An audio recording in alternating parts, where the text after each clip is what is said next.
ਸੱਜਣੋ ਤੇ ਮਿੱਤਰੋ ਤੇ ਭੈਣੋ ਤੇ ਭਰਾਵੋ, ਤੁਹਾਨੂੰ ਦੇਸੀ ਮਾਊਂਟੇਨੀਅਰ ਦਾ ਸਲਾਮ। ਤੇ ਜੇ ਤੁਸੀਂ ਪਿਛਲੀਆਂ 4 ਕਿਸ਼ਤਾਂ ਵੇਖੀਆਂ ਨੇ ਤੇ ਤੁਹਾਨੂੰ ਅੰਦਾਜ਼ਾ ਹੋਏਗਾ ਕਿ ਮੈਂ ਪਲਾਨਾ ਵੋਏਜ ਤੇ ਵਜਾਹਤ ਸਲੀਮ ਦੇ ਨਾਲ ਤੇ 2 ਫ੍ਰੈਂਚ ਵੀਲਾਗਰਾਂ ਨੂੰ ਲੈ ਕੇ ਸਾਊਥ ਪੰਜਾਬ ਦੀ ਸੈਰ ਕਰਨ ਨਿਕਲਾ ਤੇ ਮੁਲਤਾਨ ਤੇ ਕੋਟ ਅੱਦੂ ਤੇ ਤੌਂਸਾ ਤੋਂ ਹੁੰਦੇ ਹੋਏ ਬਹਾਵਲਪੁਰ ਨੂੰ ਟੱਚ ਕਰਦੇ ਹੋਏ ਅਸੀਂ ਚੋਲਿਸਤਾਨ ਵਿੱਚ ਤਰਾਵੜ ਫੋਰਟ ਆ ਪਹੁੰਚੇ।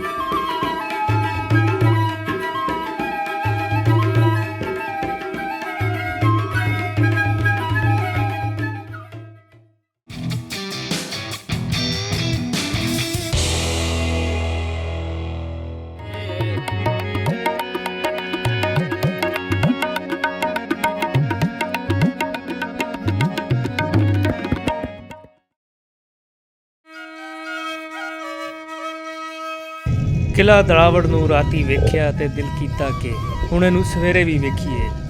ਤੇ ਕਿਲ੍ਹੇ ਦੇ ਬਿਲਕੁਲ ਨਾਲ ਇੱਕ ਵੱਡੇ ਜਿਹੇ ਮੈਦਾਨ ਵਿੱਚ ਖਾਣ ਪੀਣ ਦੇ ਬਹੁਤ ਸਾਰੇ ਢਾਬੇ ਖੁੱਲ੍ਹੇ ਸਨ ਤੇ ਸਾਡੇ ਵਰਗੇ ਬਰਗਰ ਬੱਚਿਆਂ ਲਈ ਉੱਥੇ ਹਾਰਡੀਜ਼ ਵਾਲਿਆਂ ਨੇ ਵੀ ਇੱਕ ਸਟਾਲ ਲਾਇਆ ਸੀ।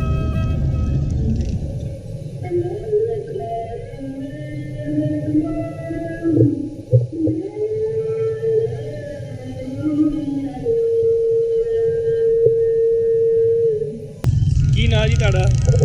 मेरा नाम जमील हुसैन। जमील हुसैन भाई जी जमील हुसैन भाई, ये आपको फ़न कहाँ से आया? ये फन गुजरती है, हम करते हुए आ रहे हैं। मैं हूँ, मेरा बड़ा भाई है। अच्छा, कहाँ से हैं आप?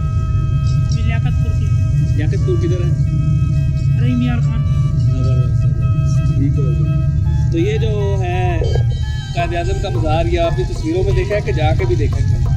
हमने जाकर देखा है इसको, पूरा इसको अपने दिमाग में बिठाया है।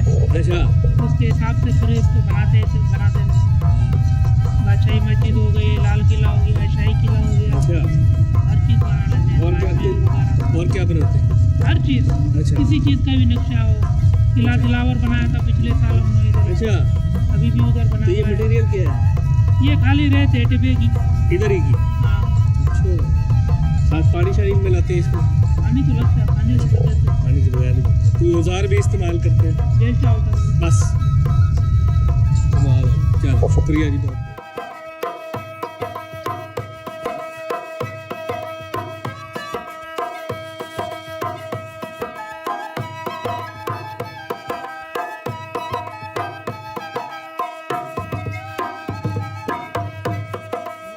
ਰੋਟੀ ਸ਼ੋਟੀ ਖਾ ਕੇ ਤੇ ਜਮੀਲ ਬਾਈ ਨੂੰ ਮਿਲ ਕੇ ਜਦੋਂ ਅਸੀਂ ਵਾਪਸ PTDC ਦਰਾਵੜ ਆਏ ਤੇ ਉੱਥੇ ਵੀ ਜਮੀਲ ਬਾਈ ਦੇ ਫਨਪਾਰੇ ਜਿਹੜੇ ਨੇ ਉਹ ਫੁੱਲ ਡਿਸਪਲੇ ਤੇ ਹੈਗੇ ਸਨ।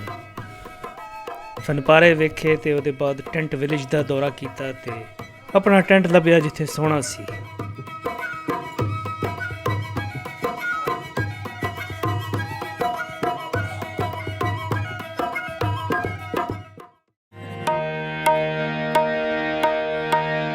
दिल रोज जो मैं को आहती।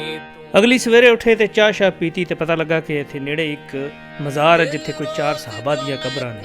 ਅਸੀਂ ਉੱਥੇ ਗਏ, ਹਾਜ਼ਰੀ ਦਿੱਤੀ, ਲੇਕਿਨ ਨਾ ਪੜ੍ਹ ਕੇ ਮੈਨੂੰ ਕੁਝ ਸ਼ੱਕ ਜਿਹਾ ਗੁਜ਼ਰਿਆ ਕਿ ਇਹ ਜਿਹੇ ਕਿਸੇ ਵੀ ਸਹਾਬਾ ਦਾ ਨਾਮ ਮੈਂ ਕਦੀ ਨਹੀਂ ਸੁਣਿਆ। ते को मैं आख्या हा यारी ला जे छोड़ के सही को मैं हट के ते न में शौक न वखरी कुमारी है।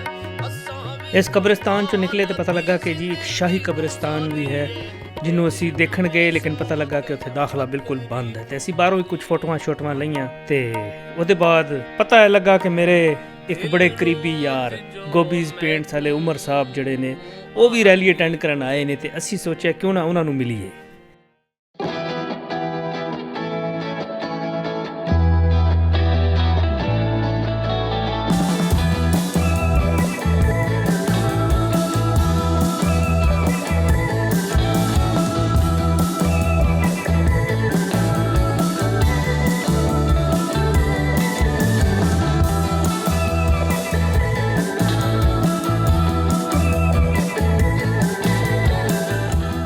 ਗੋਬੀਜ਼ ਪੇਂਟਸ ਵਾਲਿਆਂ ਦੀ ਗੱਡੀ ਦੀ ਮੈਂ 360 ਮਾਰ ਕੇ ਹੁਣੇ ਕੈਮਰਾ ਹਟਾ ਹੀ ਰਿਹਾ ਸਾਂ ਕਿ ਮੇਰੇ ਕੈਮਰੇ ਦੇ ਲੈਂਸ ਵਿੱਚ ਉਮਰ ਭਾਈ ਵੀ ਫੜੇ ਗਏ।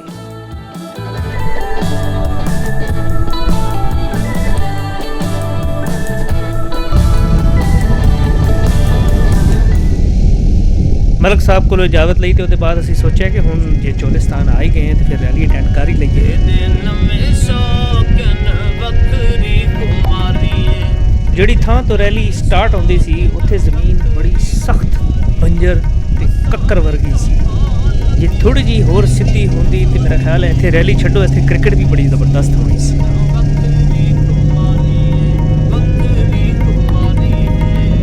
ਗੱਡੀ ਖਿਲਾਰ ਕੇ ਅਸੀਂ ਛੇਤੀ ਪਲਾਨ ਅਵੋਇਡ ਦੀ ਸਟੈਂਡੀ ਖਿਲਾਰੀ ਤੇ 2-4 ਫੋਟੋਆਂ ਛਿੱਕੀਆਂ ਤੇ ਫਿਰ ਇੰਤਜ਼ਾਰ ਕਰਨ ਲੱਗੇ ਕਿ ਹੁਣ ਕਿਹੜੀ ਗੱਡੀ ਬਾਹਰ ਆਂਦੀ।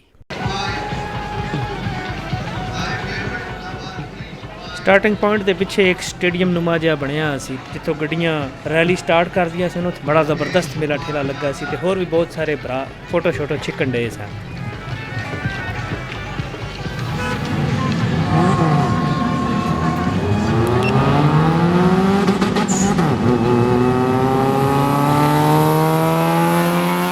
ਜਦੋਂ ਕੈਮਰਾ ਸੈੱਟ ਕਰਨ ਦੇ ਬਾਅਦ ਪਹਿਲੀ ਗੱਡੀ ਰੇਸ ਕਰਨ ਲਈ ਨਿਕਲੀ ਤੇ ਉਹਦੇ ਇੰਜਨ ਦੀ ਆਵਾਜ਼ ਸੁਣ ਕੇ ਹੀ ਬੜਾ ਮਜ਼ਾ ਆ ਗਿਆ। ਆਹਾ,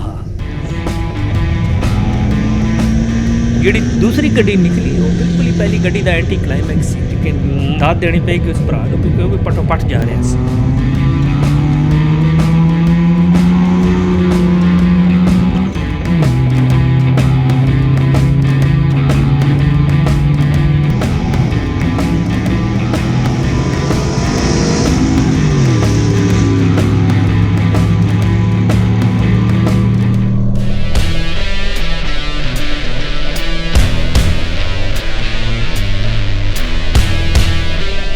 ਰੈਲੀ ਵਿੱਚ ਜ਼ਿਆਦਾ ਮੋਡੀਫਾਈਡ ਹਾਈਲਕਸ ਤੇ ਵੀਗੋ ਗੱਡੀਆਂ ਨਵਰਾਈਆਂ। 3-4 ਗੱਡੀਆਂ ਦੇ ਲੰਘਣ ਦੇ ਬਾਅਦ ਥੋੜੀ ਜਿਹੀ ਬ੍ਰੇਕ ਆਈ ਤੇ ਆਸਮਾਨ ਵਾਲੇ ਪਾਸੇ ਵੇਖਿਆ ਤੇ ਇੱਕ ਪੁਰਨ ਖਟੋਲਾ ਜਿਹਾ ਉੱਡਦਾ ਨਜ਼ਰ ਆਇਆ ਜਿਹੜਾ ਕੀ ਕਰਦਾ ਸਾਡੇ ਸਿਰ ਤੇ ਆ ਗਿਆ।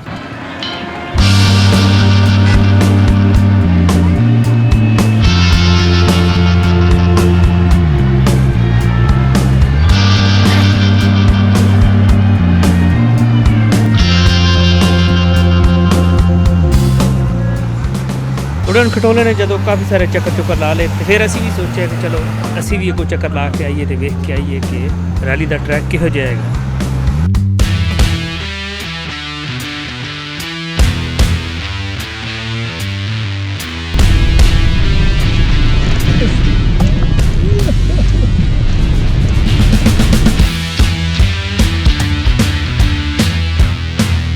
ਘੱਟਾ ਬਹੁਤ ਵਾਧੂ ਸੀ ਸੋ ਮੈਂ ਆਪਣਾ ਰੁਮਾਲ ਪਰਨਾ ਤੇ ਨਾਲ ਮੈਂ ਆਪਣਾ ਪੱਫ ਦੋਵੇਂ ਜਿਹੜੇ ਆਪਣੇ ਮੂੰਹ ਤੇ ਚਾੜ ਲਏ।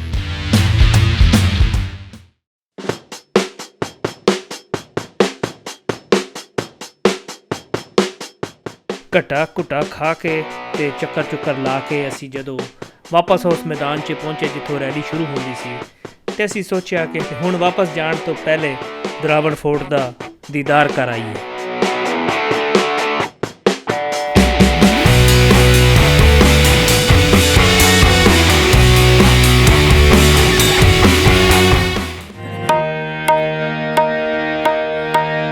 दिल रोज जो मैं को आहती तू, दिल रोज जो मैं को आहती तू, अलवेंदा नहीं हुकुम हट के। ਅਸੀਂ ਥੋੜਾ ਲੰਮਾ ਚੱਕਰ ਖਾ ਕੇ ਆਏ ਤੇ ਪਿੱਛੋਂ ਦੀ ਨਿਕਲੇ ਉਸ ਮੈਦਾਨ 'ਚ ਜਿੱਥੇ ਹਾਰਡੀਜ਼ ਵਾਲਾ ਸਟਾਲ ਸੀ ਤੇ ਉੱਥੋਂ ਲੰਘ ਕੇ ਤੇ ਅਸੀਂ ਫਿਰ ਕਿਲੇ ਦੀ ਫਸੀਲ ਦੇ ਨਾਲ ਪਹੁੰਚ ਗਏ।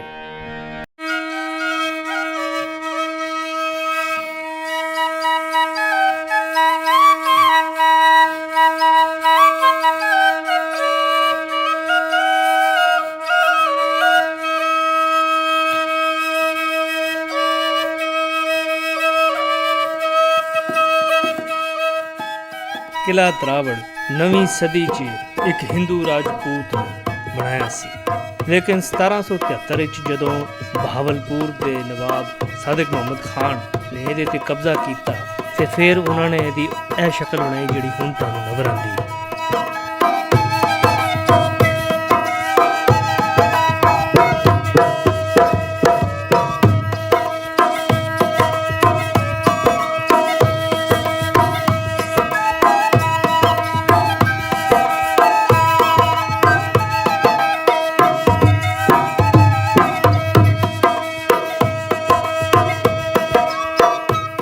ਕਿਲੇ ਦੇ ਮੇਨ ਦਰਵਾਜ਼ੇ ਤੋਂ ਜਦੋਂ ਅਸੀਂ ਬਾਹਰ ਨਿਕਲੇ ਮੈਨੂੰ ਬੜੀ ਲਾਹੌਰ ਫੋਰਟ ਵਾਲੀ ਫੀਲਸ ਆਈਆਂ।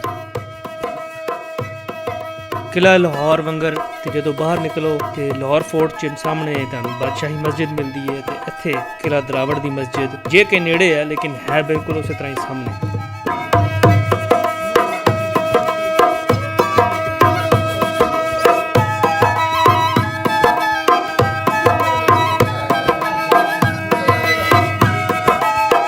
ਕਿਲੇ ਤੋਂ ਬਾਹਰ ਨਿਕਲ ਕੇ ਤੇ ਇੱਕ ਆਖਰੀ ਦਫਾ ਮਸਜਿਦ ਵਾਲੇ ਪਾਸੇ ਵੇਖਿਆ ਤੇ ਫਿਰ ਉਹਦੇ ਬਾਅਦ ਅਸੀਂ ਲਾਹੌਰ ਵਾਲੇ ਪਾਸੇ ਟੁਰ ਗਏ। ਤੇਰੇ ਨਵੇਂ ਸ਼ੌਕਨ ਵੱਖਰੀ ਕੁਮਾਰੀ ਏ ਤੇਰੇ ਨਵੇਂ ਛੋਟੇ ਮੋਟੇ ਟੋਲ ਪਲਾਜ਼ੇ ਤੇ ਹਨੇਰੀਆਂ ਸੜਕਾਂ ਤੋਂ ਘੁੰਮਦੇ ਅਸੀਂ ਆਖਰਕਾਰ ਮੋਟਰਵੇ ਤੇ ਚੜ ਗਏ। ਤੇ ਜਦੋਂ ਤੁਸੀਂ ਮੋਟਰਵੇ ਤੇ ਚੜ ਜਾਓ ਤੇ ਦਿਲ ਕਰਦਾ ਹੈ ਕਿ ਬਸ ਫਿਰ ਇੱਕ ਚੰਗਾ ਜਿਹਾ ਗਾਣਾ ਸਾਊਂਡ ਕਲਾਊਡ ਤੇ ਲੱਗਾ ਹੋਵੇ ਤੇ ਹੋਰ ਕੋਈ ਗੱਲ ਨਾ ਕਰੇ ਤੇ ਤੁਸੀਂ ਗੱਡੀ ਚਲਾਈ ਜਾਓ ਤੇ ਗਾਣਾ ਰਿਪੀਟ ਤੇ ਸੁਣੀ ਜਾਓ।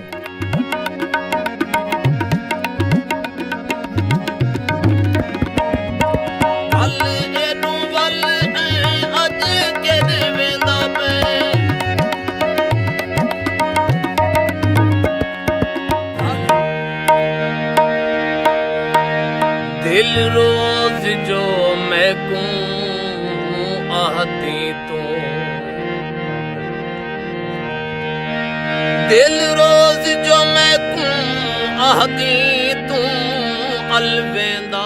ਗੱਡੀ ਚਲਾਉਂਦੇ ਚਲਾਉਂਦੇ ਤੇ ਗਾਣਾ ਸੁਣਦੇ ਸੁਣਦੇ ਨਾ ਜਾਣੇ ਕਦੋਂ ਰਾਵੀ ਦਾ ਪੁੱਲ ਆਇਆ ਤੇ ਉਹਦੇ ਬਾਅਦ ਲਾਹੌਰ ਸ਼ਹਿਰ ਆ ਗਿਆ।